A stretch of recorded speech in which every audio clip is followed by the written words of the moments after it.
kemari kumpul-kumpul ada yang mau dibilangin. Ya salah lagi Pak. Itu Pak. Ya siapa dia? Dia belum kenal sama Garbi. Dikasih tahu. Oh dia lantaran datang kemari kumpul ada yang mau dibilangin. Bener Bang. Bang Mahfud. Kalau emang Bang Mahfud mulai jauh dari angin depan angin si angin gua. Maksudnya Bang. Kalau emang Bang Mahfud datang kemari kumpul ada yang dibilangin. Ya orang-orang aduh pengen tahu kira-kira urusannya apa. Waduh, jadi kita datang kemari, apa kalau tahu kita mau ngapain? Kalau tahu pengen tahu apa mau tidak mau kemari. Masih mau, mau kasih tahu uangnya. Ada siang, ada malam, ada rembulan, tentunya ada matahari. Kalau bukan lantaran acara Garbi yang ada di dalam, nggak bakal nganterin Bang Mahfud datang kemari. Tapi juga kami Bang Mahfud datang kemari cuma membawa acara deklarasi Garbi. Bener Bang, nggak salah lagi Bang. Bahkan kampung itu ada memang ke dalam. Maksudnya apa? Tidak ada syaratnya. Jadi kalau kita masuk kemari, tidak ada syaratnya Bang. Tidak ada syaratnya. Saya pengen tahu juga, pengen tahu kira-kira syaratnya apa. Apa yang tahu Bang? Saya pengen tahu Bang. Kalau ini pikiran yang sebut di dalam kapal. Maksudnya? Tapi dia bergerak memang berjatuh semesta. Waduh, saya pengen lihat.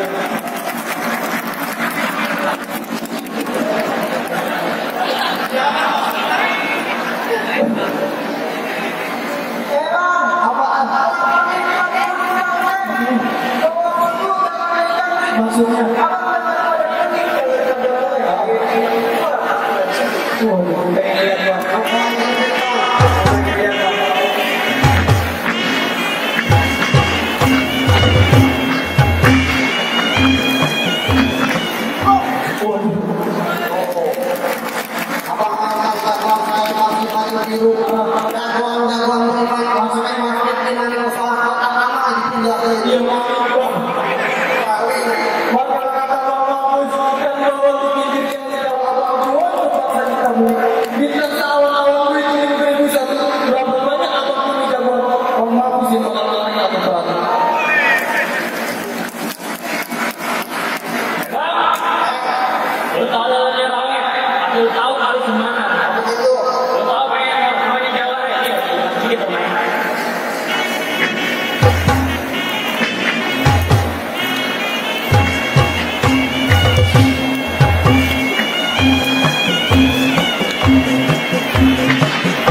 Dari itu pacar abang. Apa kayak tadi sama dia? Ada namanya siapa? Rani. Abang. Nenek Rani. Anak kecil main di kamar, ambil kartu masukin layar. SND kalau pintunya udah dibayar.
Jadi